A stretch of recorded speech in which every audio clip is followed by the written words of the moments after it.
Purchase ಮಾಡಬೇಕಾದ್ರೆ the first thing actually 5 things ಗಮನದಲ್ಲಿ ಇಟ್ಕೋಬೇಕು. ಫಸ್ಟ್ ಥಿಂಗ್ ಬಂದು size of the guitar. So ನಿಮ್ಮ ಬಾಡಿ ಸೈಜಿಗೆ ಯಾವ್ದು ಪರ್ಫೆಕ್ಟ್ ಆಗಿದೆಯೋ ಆ ಸೈಜ್ನ ನೀವು ತಗೊಳ್ಳಿ. ಯೂಶ್ವಲಿ ಸೈಜೆಲ್ಲ ಶುರು ಆಗೋದು 34 ಶುರು ಆಗುತ್ತೆ, ಆಮೇಲೆ 41ವರೆಗೂ ಹೋಗುತ್ತೆ. So depending on your body size ನೀವು ತಗೊಳ್ಳಿ. The second thing is comfortability.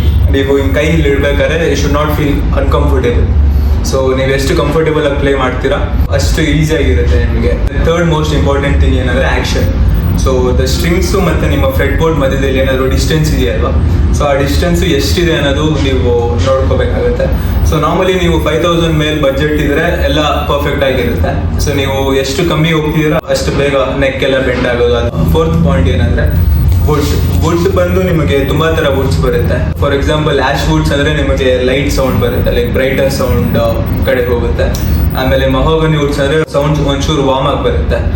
So ಆ ಥರ ನಿಮಗೆ ಯಾವ ಥರ ನಿಮ್ಮ ವಾಯ್ಸ್ ಪ್ರಕಾರ in case if you are a singer as well, ನೀವು ಯಾವ ಕಾರಣಕ್ಕೆ ಗಿಟಾರ್ ತೊಗೊತೀರಾ ಅನ್ನೋದು ತುಂಬ ಇಂಪಾರ್ಟೆಂಟ್ ಆಗುತ್ತೆ. ಇನ್ ಕೇಸ್ ನೀವು ಸ್ಟೇಜ್ ಪರ್ಫಾರ್ಮೆನ್ಸು ಅಥವಾ ಕಾನ್ಸರ್ಟ್ಸ್ಗಳಲ್ಲಿ ಏನಾದರೂ ನೀವು ಪ್ಲೇ ಮಾಡ್ತಿದ್ದೀರಾ ಅಂದರೆ ಸೆಮಿ ಅಕೋಸ್ಟಿಕ್ ತೊಗೋಬೇಕಾಗುತ್ತೆ. ಬಿಕಾಸ್ ನೀವು ಇಲ್ಲೇ ವೈರ್ನ ಪ್ಲಗ್ ಮಾಡಿಕೊಂಡು ಸ್ಪೀಕರ್ಸ್ ಕನೆಕ್ಟ್ ಮಾಡ್ಕೋಬೋದು.